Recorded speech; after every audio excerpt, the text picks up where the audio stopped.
a gente consegue descobrir fazendo perguntas. Então, não ache que vai incorporar alguma coisa em você e você vai ter conhecimento sobre a origem daquele risco por osmose. Não existe, é perguntando. Então, lá durante a sua análise, quando você estiver entrevistando o trabalhador, que passar por esses relatos de possíveis riscos, que, claro, a gente comprova depois analisando e aplicando ferramentas, ISOs, fazendo visita em loco, fazendo observação direta, etc. O que acontece? Quando você está com o trabalhador, você já pergunta para ele algumas perguntinhas chaves. Quando que isso acontece? Em que momento que essa situação acontece? Qual situação? Aquela situação que você já apontou que tem risco ergonômico ou que você está achando que vai ter um risco ali, que você tem algumas hipóteses. Sempre quando a gente está na fase de coleta, de entrevista, a gente vai montando hipóteses na nossa cabeça e no nosso rascunho de análise. E aí, com as entrevistas, coletas, dados, análise, aplicação de ferramentas, checklist, ISO, norma, etc.,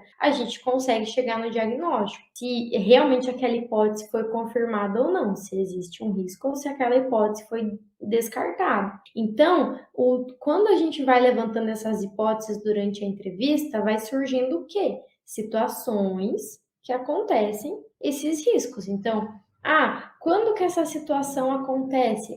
Quando eu estou fazendo atividade XYZ. Então, a gente sempre busca onde isso acontece, em que momento essa possível situação de risco acontece. Onde, então, quando, em que momento, onde, em qual lugar, se tem mais pessoas envolvidas, então quem são elas, ou se não tem mais pessoas envolvidas, e por que isso acontece. Então, 4 perguntinhas chaves, anota, para você não esquecer lá durante sua entrevista, para te ajudar a saber a origem do risco psicossocial cognitivo. Quando isso acontece, ou seja, em que momento da jornada de trabalho, ou do mês, ou da semana, onde isso acontece, então pode sinalizar em qual atividade, ou em qual setor, em qual lugar, tá? Se tem mais pessoas envolvidas, então isso acontece diretamente com algum setor ou com alguém da sua equipe, porque existem riscos que não tem ninguém envolvido e tem riscos que tem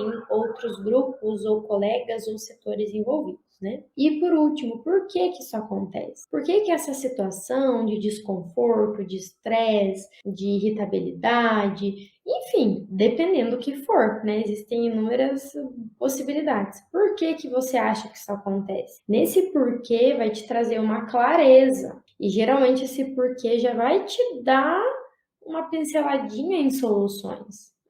Isso acontece por causa disso. Então talvez se isso não existisse ou fosse diferente, a consequência que é o risco não aconteceria. Se vocês anotarem tudo isso e executarem durante a análise de vocês nunca mais vão olhar para fatores de riscos psicossociais cognitivos como se fossem um bicho de 7 cabeças.